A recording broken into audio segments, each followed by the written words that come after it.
This is Brian with ScreenFiles.com and a review. What I'm looking at today is 2020's The New Mutants, directed by Josh Boone. And if you follow the history of this film at all, it has had a very troubled birth. It's been delayed for literally years. There were supposed to be reshoots. Then Disney brought 20th Century Fox, and no one knew what would happen with this movie. Though at the end of the day, it was released through Disney's 20th Century Films banner, and it's pretty good. Well, there are some huge caveats to that, to be sure, but I enjoyed it a lot more than I expected to. And keep in mind that I'm not a fan of the Fox mid movies at all. I was particularly enthused about the first, but that was primarily because I'm seeing the X-Men, characters I literally grew up with, on screen. I was pretty happy for that. Sure, they didn't necessarily look like those characters in terms of their costumes, but I was pretty happy to see them nonetheless. But as the movies continued, it became very clear to me that the people who are producing these movies not only don't know who these characters are necessarily, but don't particularly care, and began to really bother me. And I won't even get into Bryan Singer, a repulsive human being. So suffice it to say, I think very little of the X-Men movies in general. Some are better than others. The whole enterprise is something I don't particularly care for.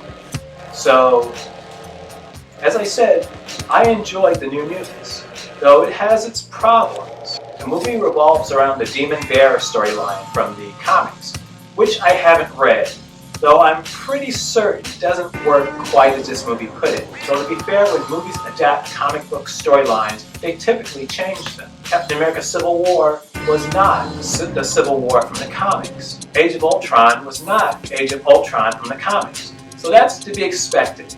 And story-wise, it's actually pretty interesting. It revolves around mutants who have no real understanding of their abilities for the most part. And so they're gathered at this institution to get a grip on their powers so that they can be released. But of course, things are not quite what they seem. It's not badly done, and I'm actually surprised that I enjoyed it as much as I did.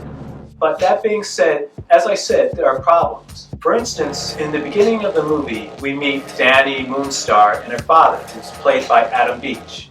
And Adam Beach is a good actor, but the thing is, when there's a Native American character in movies, he's played by Adam Beach, Wes Studi, or Zahn McClellan.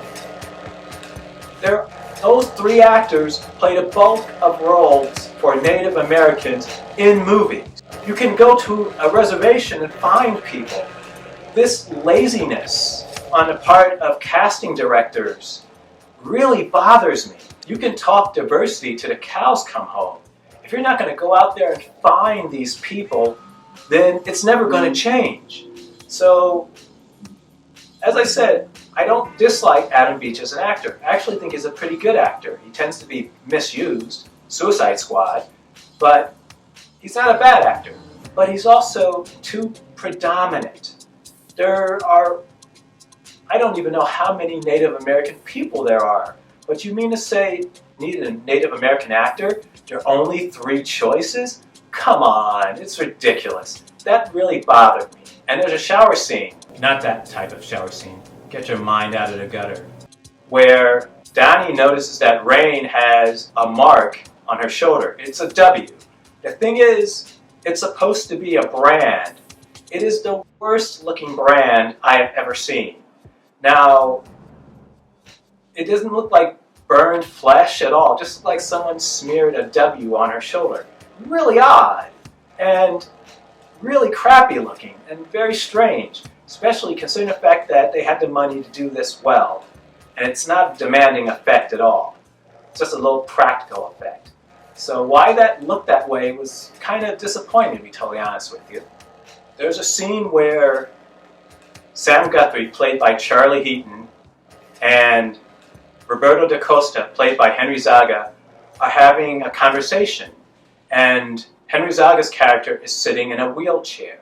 He can walk, mind you, but he's sitting in a wheelchair, And Charlie Heaton's character asks him something that he doesn't want to answer, revolving around why he's there. And he just wheels off.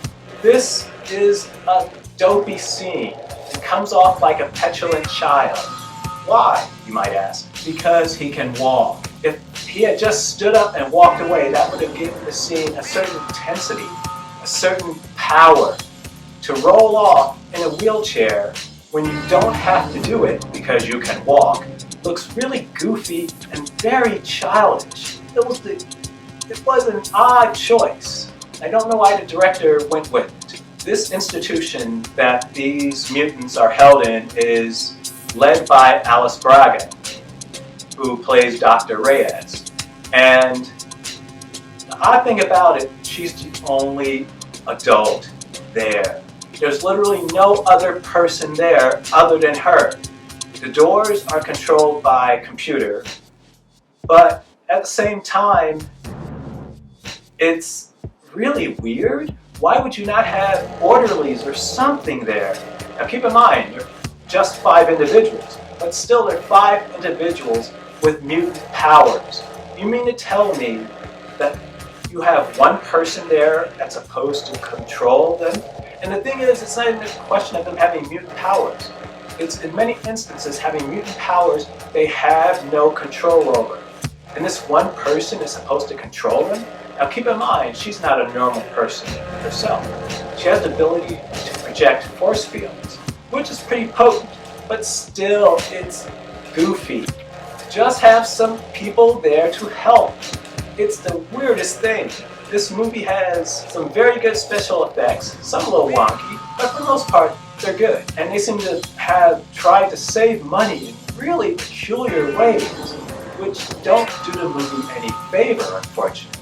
There's a scene where Dr. Reyes takes Danny to be examined, and a lot of weirdness happens, which I won't go into, but it's pretty interesting, connected to her as well. And they use Rain, who has the ability to turn to a wolf, by the way, to track her. The thing is, there are literally drips of blood in a trail across the floor. You mean to tell me you need this wolf hybrid human person to track her? Just look down, follow the trail of blood spatter.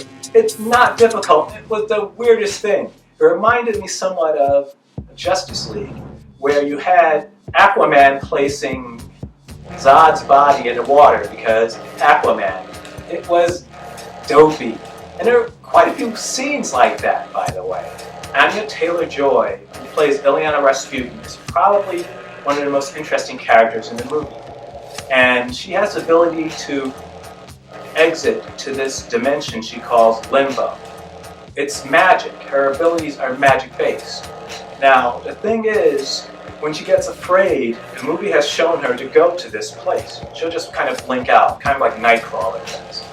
But the problem with this is, there's a scene later in the movie when Dr. Reyes traps all the new mutants in these force bubbles, which they can't breathe through, by the way. Now, her ability to blink out conveniently vanished because movie. This is irritating because the movie has made numerous instances where this is very relevant to the plot. Only happened when she was most needed to happen, frankly, because, once again, movie. There's a scene where Danny is first brought to the Institute, and I call it that because you don't quite know where this place is or what it is. The movie makes a point of not telling you. It's actually a pretty neat touch. But she's brought there and she's handcuffed to a bed on wheels. Now keep in mind, earlier I said the doors are computer controlled, so they are locked.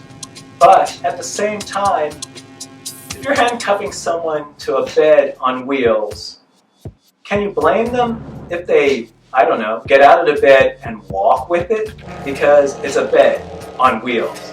It's an odd choice. As I said earlier, it's not a bad movie, and it's certainly watchable. Though worth the wait? Not at all. It's an interesting movie, and for my money, one of the better X-Men movies. It's smaller, it's more intimate, the characters are interesting, but at the same time, it's more justification for franchise leaving Fox, which I am so glad has happened. In any case, what do you think? This is Brian with ScreenFiles.com and Review. Do you agree, disagree? Let me know down below. And as usual, consider a like or a follow.